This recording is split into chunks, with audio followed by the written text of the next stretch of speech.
Thank you very much for joining me this evening. And thank you, Loloa, for setting this up and organizing this. My name is Nikki Stamatela. I'm from WoodGreen Community Services, and I manage our trades programs. So today, specifically, we're going to chat about a bridging program called the Construction Project Management Program.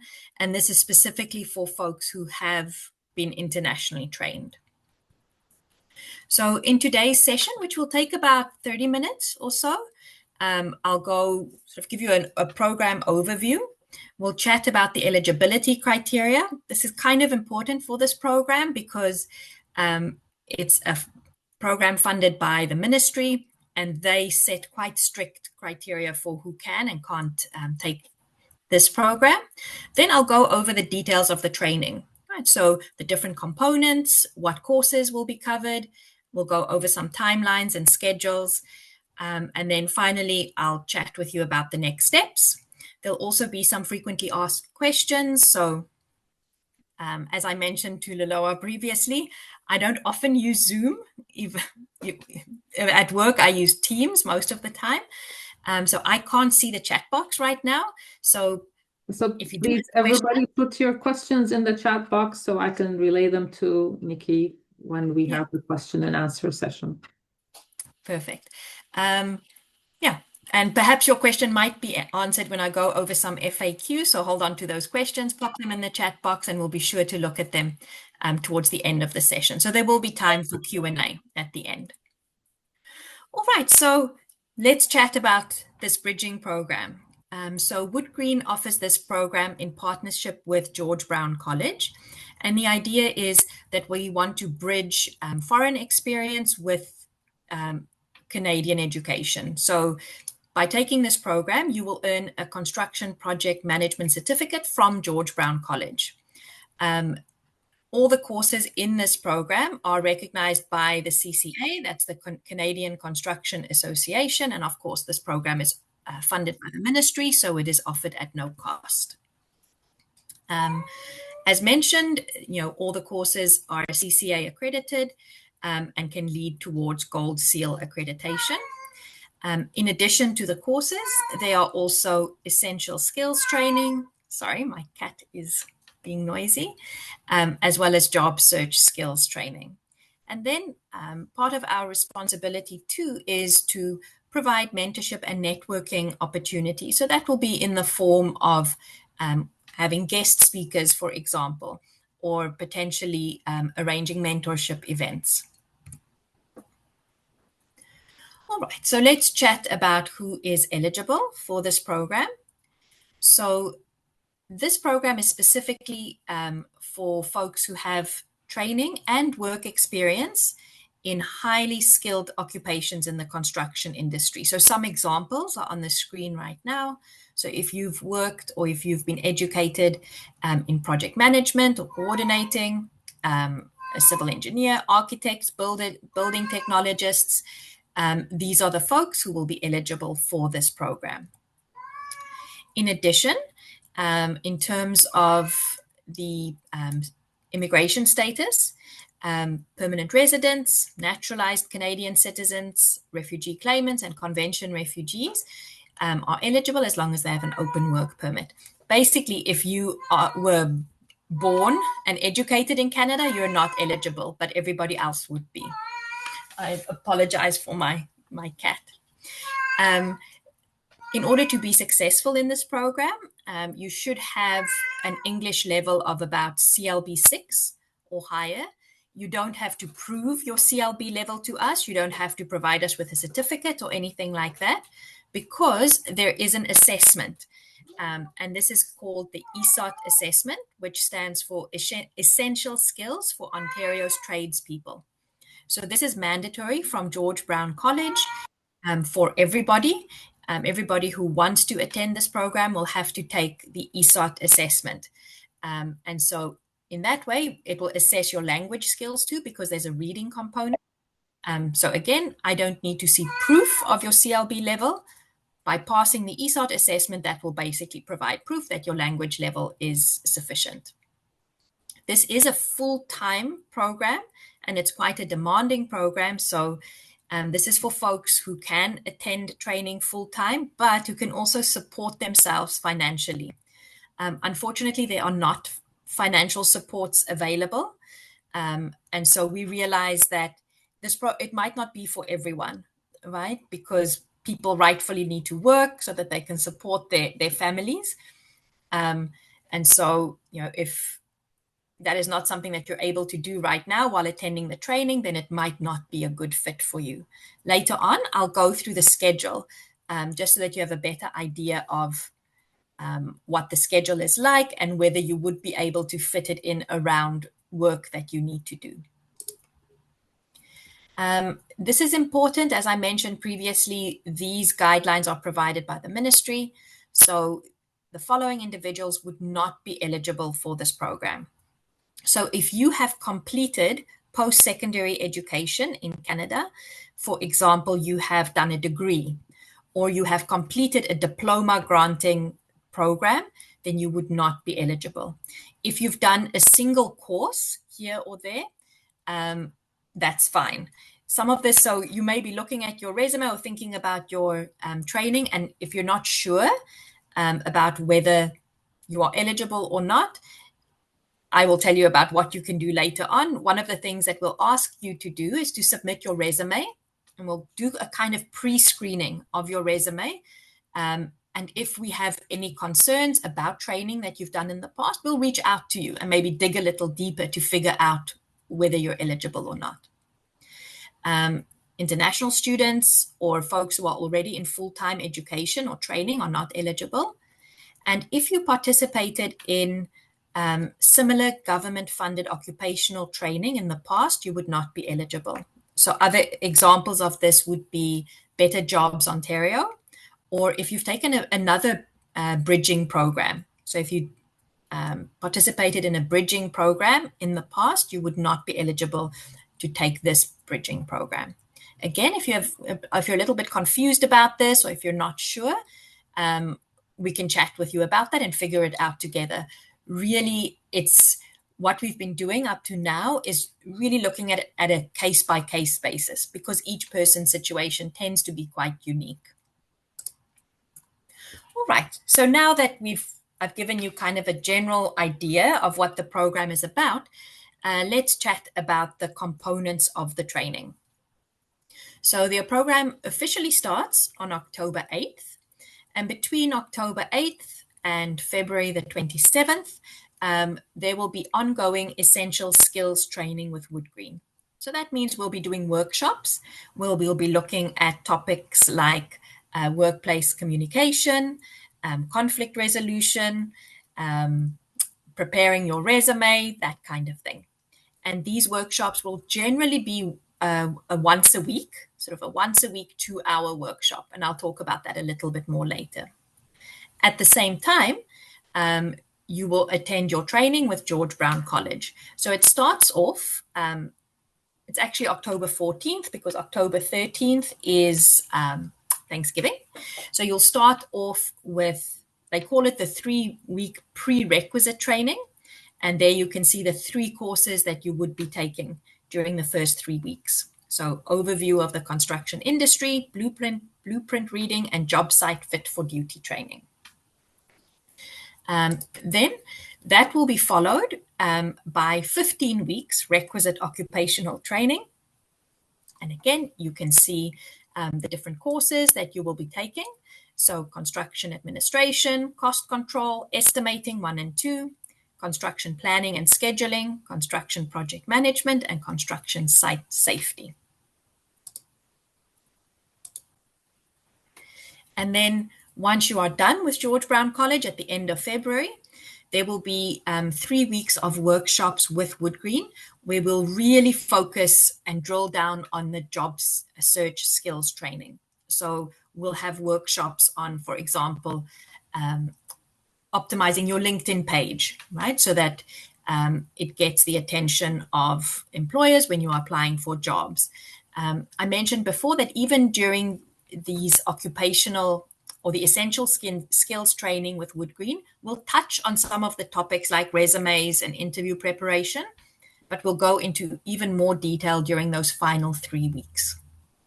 All of these WoodGreen's workshops, as well as all your classes with George Brown College, will be online. So the program is 100% online, except for some mentoring events that we will have, and perhaps certain guest speaking opportunities where we'll try to do a few in-person sessions as well. But for the most part, everything will be online. I'm going to just pause because some of you might have concerns. You may know that George Brown College, there's currently a strike that is going on. We have been told that it's would likely not affect this training. All the faculty are still working. They also have part-time support staff who are working. It's the full-time support staff who are currently on strike. We have a little bit of time before this program starts.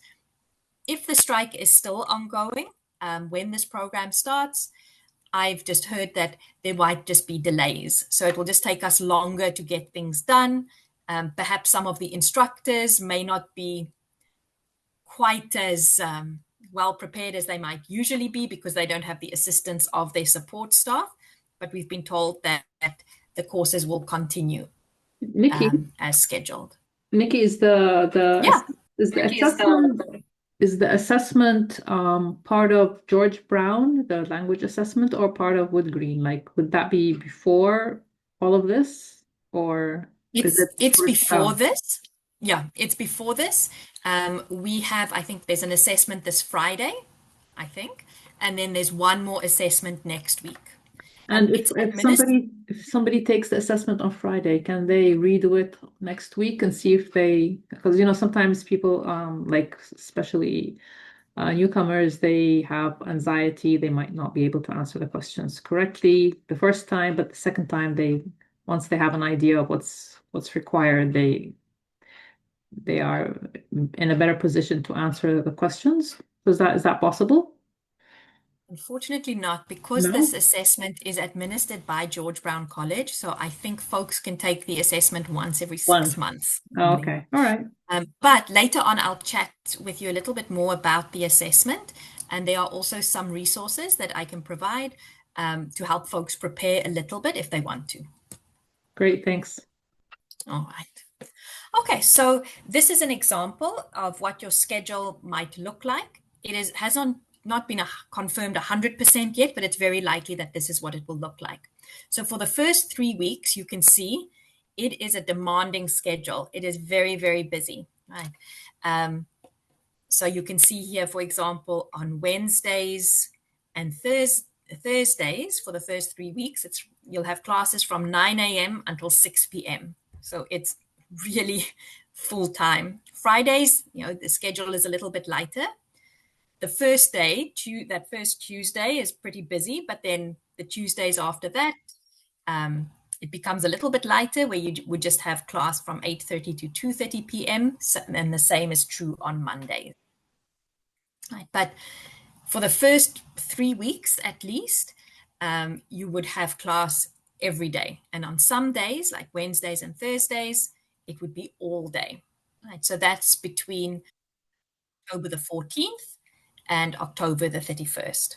Right. Then your schedule will change because now you will be going into the requisite training. And this is what your schedule will be like between November the 3rd and February the 27th. As a reminder, this is with George Brown College again, and it's all online. So for the first couple of weeks, you'll have classes on Tuesdays, Thursdays, and Fridays. So it's 3 days a week. But do keep in mind that you will have on Mondays, you will have our workshop with WoodGreen. Right. So you'll really have off during the first couple of weeks are Wednesdays. Then in weeks 3 and 4 changes again. Now you'll have class on Wednesdays, but not on Fridays. Week 5 and 6 changes again.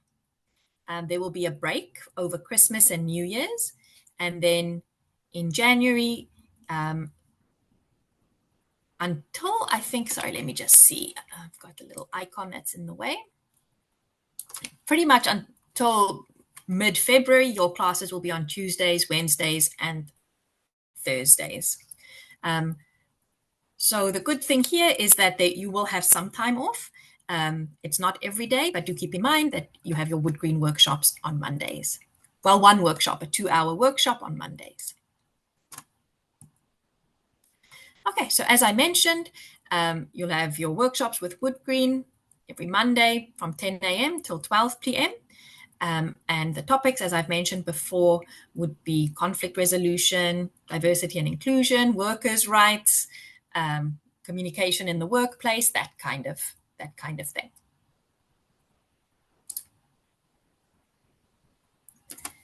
All right, so we've looked at all the training components now. As I mentioned previously, you'll have your 3 weeks prerequisite training where you'll have class every day, and then that is followed by 15 weeks of occupational training, where you'll probably have classes 3 days a week, and on Mondays you'll have that essential skills training with WoodGreen for 2 hours.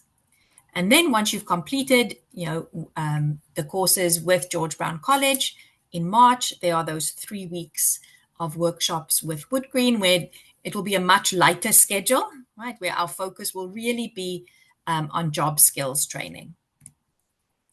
All right, so in terms of next steps, the first step would be to complete the application form on WoodGreen's website.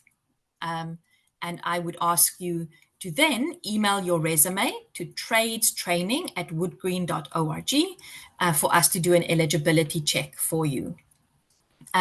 Just a note, when you complete the application form on WoodGreen's website, you will get an automated email that invites you to attend an information session. Please ignore that email. You are attending an information session right now, so you do not need to attend another. Right? Usually, this is a kind of special info session, but usually folks first fill in the application form and then they attend the info session, but we've kind of switched it around for you. There's the QR code, and later on, I will also share a link so that Loloa can share that with you in an email, perhaps tomorrow, so that you are able to fill in the application form. As I mentioned previously, sending us your resume is really important, just because we want to have a look at what training you've done in the past and just to make sure that you are eligible for this program. We don't want to waste your time by having you do that assessment that I mentioned previously, and after taking all that time, then realizing that you're actually not eligible. So sending us your resume will just really help us to figure out whether you meet the eligibility criteria. So speaking of your resume, let me just go to the next slide. Your resume doesn't have to be perfect because we're mainly using it, as I said, as an eligibility check. So what will help us to figure out whether you're eligible is if you can highlight any project management or architectural design or engineering experience or training that you have on your resume. If you have any licenses or certifications, you can add those. And please be sure to add education and additional courses that you've taken. As I mentioned previously, the ministry is very clear. If somebody has completed a post-secondary degree or a post-secondary diploma in Canada, they would not be eligible. So we would want to check for that. Once we go over your resume, if we find that we have questions or we're not sure whether you're eligible, we will get in touch with you to chat with you about your resume, perhaps ask you some questions. All right. Then once you've completed the application form and you've sent us your resume, you can register for the ESOT assessment. So that assessment is about 3 hours long. It is also online. If you don't have a device, a laptop with access to the internet in order to do the assessment, I think Friday's assessment has the option to actually do it at our WoodGreen office. So you can come in and we'll provide you with a laptop and a space to do the assessment. I will also provide you later on with the link and the QR code for where and how you can sign up for the assessment. Right now, we just have 2 dates left. This Friday, and there's one next week, but I don't recall the exact date right now. So some of you might feel a little bit anxious or nervous about the ESOT assessment. On your screen, you might not be able to read everything on your screen right now. That's fine. That's because this is just a screenshot of a PDF that we will share with you when you sign up for the ESOT assessment. And I would focus on the first 3 bullet points.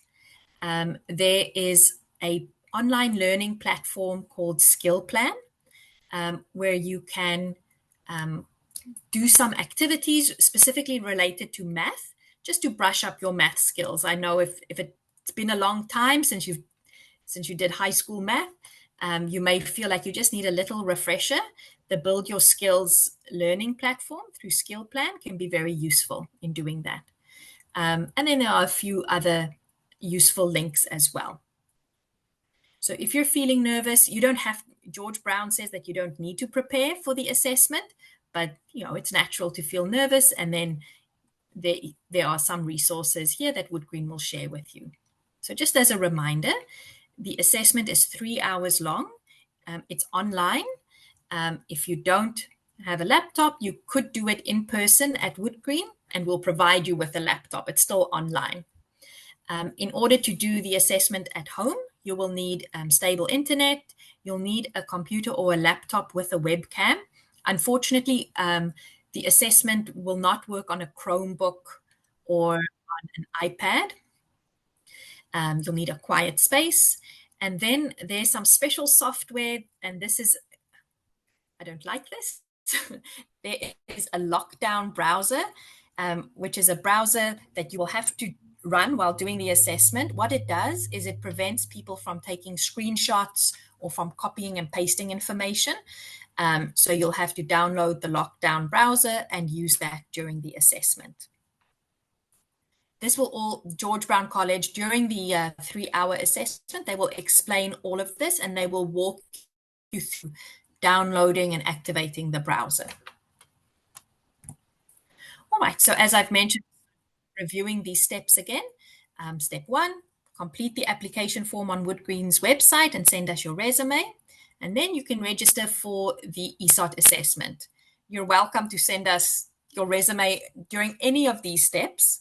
But in order, we don't want you to waste your time. So the sooner you send us your resume, the sooner we can do that eligibility check for you.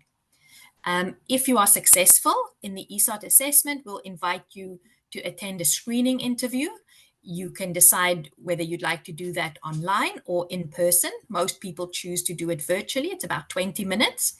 And if you pass the screening interview, we'll invite you to do intake at WoodGreen. We prefer to do this in person because there are quite a few forms that need to be filled in and documents that need to be submitted.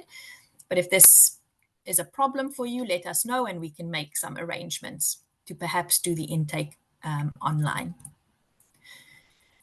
All right, so some frequently asked questions, things you might be worried or curious about. If you are a refugee claimant, generally you would not need a study permit if you are enrolled in training that is under 6 months. This program is under 6 months, so you shouldn't have a problem. But we always suggest calling the IRCC just to make 100% sure that you do not need a study permit. So you can let them know that you are going to enroll in a bridging program that is about 5.5 months long. It's under 6 months. And you can ask them if, in your particular case, you would require a study permit. Are you guaranteed a job upon completing this program? No, we do not guarantee a job. With this bridging program, the idea is that we are providing you with training in job search skills. We're providing networking opportunities. You'll work with an employment case counselor who will help you to edit your resume. We'll do mock interviews with you. So we hope that all of this will set you up for success in your own job search.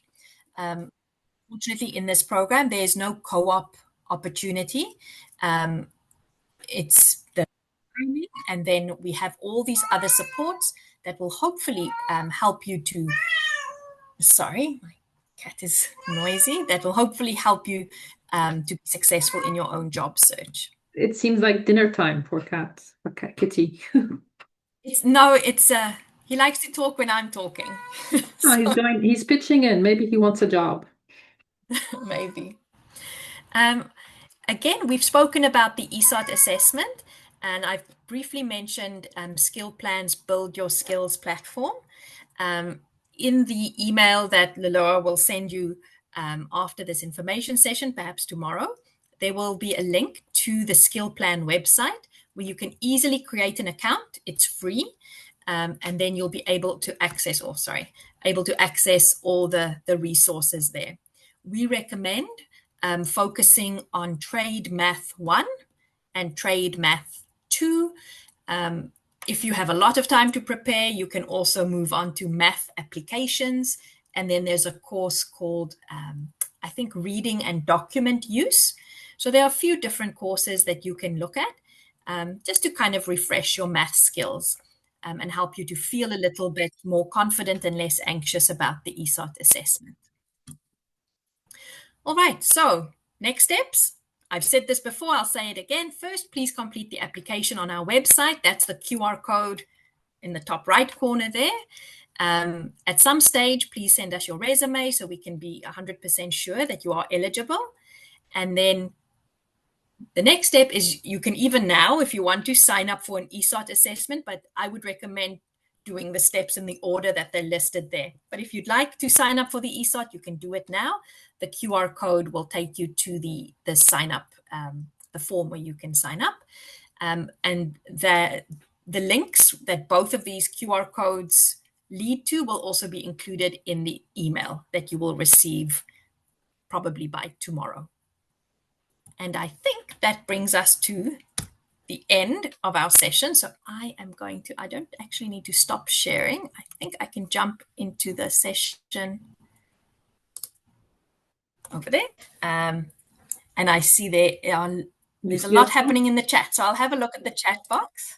I think I covered most of them, but I guess the most important question was, is it a certificate or a diploma? What's the Certificate. difference? Is there a difference in terms of like a Yeah, I've been battling with that question myself because the ministry has said that folks who have completed a diploma program in the past would not be eligible. So what is the difference? I'm not entirely sure, but this is a certificate. And I'm going to just put in the chat box a link. Let me just find it here for you. So this is actually the course that you'll be doing. This link, sorry, where am I now? Now I've lost, oh no, there I am. I'll pop this in the chat box. So it's a certificate level program offered by George Brown College by their continuing education department. Now, I've just put a link in the chat box. If you go to that link, you'll see that the courses are slightly different to the courses that I've shown you in this information session. That's because we have already chosen the prerequisites for you. So you can't take all of the courses that are listed on the George Brown College website. We've already made those decisions because we had to sort of submit, when we applied for this funding, we had selected certain courses from George Brown College. But that is the certificate that you would get upon completion of this program. Yeah, and you mentioned it would make them eligible for signing up with CCA or construction. That's right. So all of these programs are CCA accredited and can count towards their gold seal certification, which I'm still learning about right now. Nice. So most of the questions were about the language assessment, and you covered that's you have to take that assessment in order to qualify for the program, and you kindly explained how they can study for it, I guess, and refresh their math and English skills by looking at those resources that we will share with them tomorrow, hopefully. If anybody, I saw somebody joined late and they asked, oh, well, there is a recording, right? There is a But recording, yes. We will provide a if anybody recording. wants to attend another information session, they're welcome to do that. As Yeah. I said, if you go to WoodGreen's website and you complete that application, you'll get that automated email that invites you to an information session. You are welcome to ignore that email, or if you would like to attend another information session, you're welcome to sign up for one. That's up to you. So there was a question about if somebody does not have any experience in project management, construction management, or education, is that okay to enroll? So they must have some sort of experience If in it's construction, right? That's right. So, if you've got experience as an architect or qualifications in architecture or in engineering, that would be fine. It doesn't have to be strictly construction project management, but you should have some knowledge of the construction field or some education in a field related to construction project management or construction. And if you have any doubts, just send Nikki your resume and she will help you assess or identify if you're eligible or not. So don't worry about that. Nikki will take And care if of you're you. not eligible, we will send you an email with a list of other bridging programs, which you might be eligible for or you might be interested in. So even if you're not eligible for this program, there might be something else that is more suitable. Perfect. Thank you. Anyone else has any questions that we didn't address? When is the assessment day? So the first one is on Friday. Is it not this week, next week, right? Or this week? No, this Friday. Oh, This this Friday. Friday. Now, what time Yeah, would it's it very be? soon. Sure, give me a second. I'll have a quick look now. Since I'm done presenting, I can tell you. So the assessment on Friday will be from 10 a.m. Until 1:30 p.m. So that's this Friday, September the 19th. And then there is the final ESOT assessment is next Wednesday. So that's September the 24th. And that is from 1 p.m. until 4:30 p.m. There Okay, is so one this Friday question, and Nikki, about a possibility to reconsider the full-time days for full-time employees who want to take this program but are working because they need to work. Is there any way around that? I wish there was. I wish there was a way around this. One thing that unfortunately, there isn't. I should not for this cohort anyway. Um, we hope to run a second cohort. So this is cohort one, our first group of hopefully 20 individuals. And then next year, I think in the fall, we'll run a second cohort. And a lot of folks have asked about this exact thing that perhaps, maybe we could Maybe do. week. Lilo, I think you suggested evening classes or maybe Mm. weekend classes, which is a very valid point. So perhaps that's something that we can explore for our next cohort with George Brown College. But for now, unfortunately, it's full It's day. already been approved and set, so no way to change it for now. So hopefully in the future. So somebody's asking if they passed the Humber Bridging Program or an iPlan program, would they be eligible?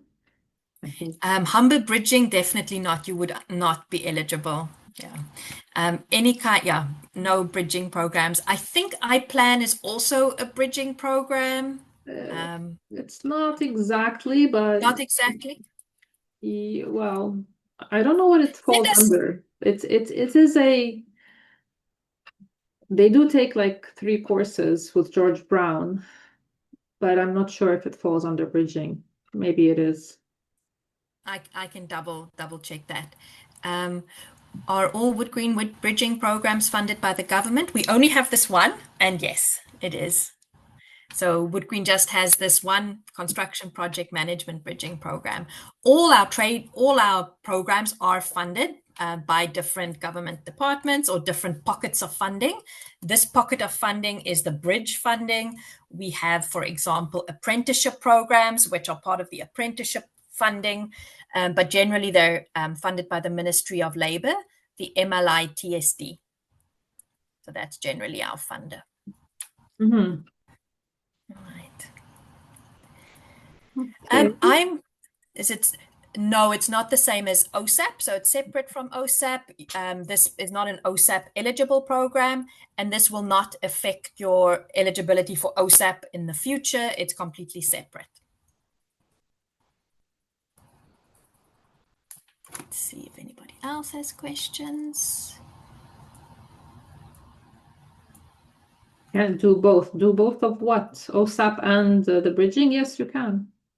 If you have another course. Just not at the same time, I guess, because one of the eligibility criteria is that folks who are currently doing, are in already in full-time training, cannot take this program. But it would be very difficult to do I two know. programs because this program is intense. So But if they did an OSAP program first, they would not be eligible for this bridging program. But if they took a bridging program, you can still be eligible for OSAP on a different course. That makes sense. yeah, perhaps. And if you think you're eligible, send us your resume. We'll have a look at it, and we can reach out to you if we have questions about that. So, Nikki, somebody's asking, would you be able to send us a list of other Sure. bridging programs for those who can make it to this program? Sure, I'll give it to you now. I'm going to just pop it in the chat box. It's not an exhaustive list. It's just a list that we've put together, that we think that folks who are interested in this kind of program might be a good fit for. So give me 1 second while I find that. Um, 1 second.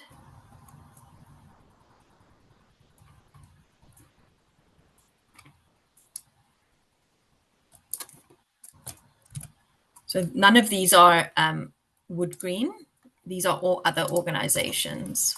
Mhm. So there are a few ideas for other places. The important thing is that, and we share this with folks very, very willingly, because we want to make sure that whichever program you end up choosing is one that is right for you. So I would love for everyone to join this program, but I also understand that if it is not the right program for you at this time, then you likely won't succeed, right? So think about it very carefully. Think about your ability to support yourself financially for almost 6 months during a full-time program, and then decide whether you think this program is right for you or not.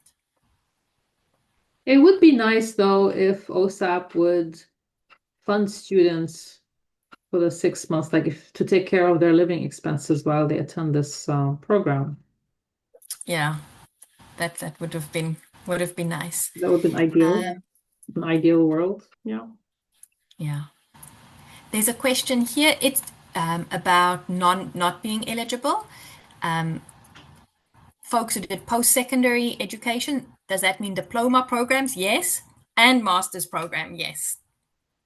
But if you did a micro credential, or if you did a course here or there, But you're probably eligible. but just to be clear, these programs are, if they're outside of Canada, they're eligible. But if it's inside of Canada, then they will not be eligible. That's right. Yes. Because the question is not clear. Is it diplomas or masters in Canada or outside of Canada?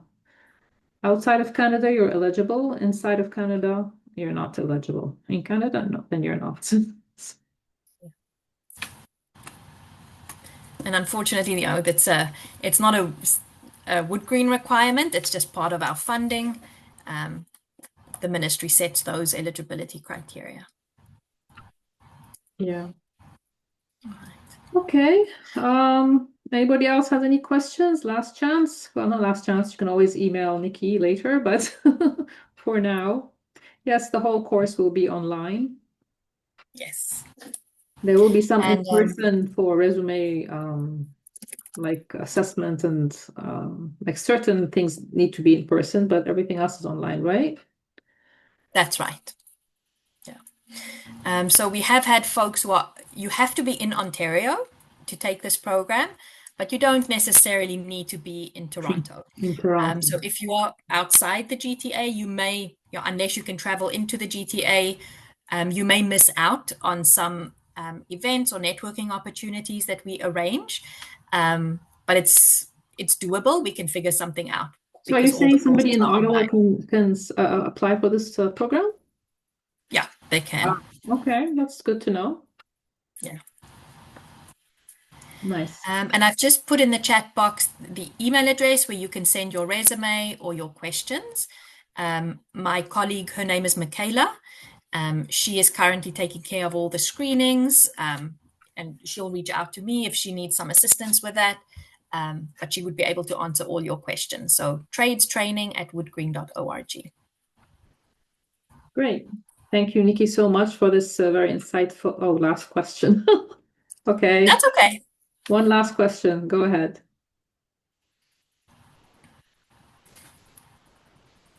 I'm going to stop sharing my screen because I don't think I need to have that on. What's wrong with the No, screen? no, those are all other organizations. So the bridging programs that I put in the chat box there are run by, for example, Access Employment or York University. There's no affiliation at all with WoodGreen. WoodGreen only has one bridging program, and that is the Construction Project Management Program, which I just told you about. Nice. Okay, so they would have other funded programs. Who would have other funded programs? I guess if you visit those websites, you may be able to kind of look around. I think at Usually they're KEV, free, most of them, right? The bridging yeah, programs. yeah. Some bridging programs, I think the ones at York University, there are some bridging programs that are not free. It's partially funded. But I would just recommend looking around, And exploring those websites. You may find something that is a good fit for and you. some of them have like a $500 fee that you have to put up front, and upon successful completion, they return that might return that fee, but usually that's the case. Contact. Okay. I can just put the There was an email that Nikki shared, there we go. and I will send an email also to everyone who attended with all this information to keep it for yourself. And the session is recorded if you miss anything. I forgot it was recorded, and now my cat's You'll be crying on me. famous. Your cat will be Oh famous. gosh. Okay, no worries. Okay, thank you, Well, Nikki, Loa, so thank you much for so your much for time. arranging this. Appreciate it that you took your time from this from your evening to sit with us, and we look forward to more opportunities to work together. Okay, thank you Thanks everyone for everybody for coming. attending. Okay, Bye bye. bye. Thank you. Bye. Bye.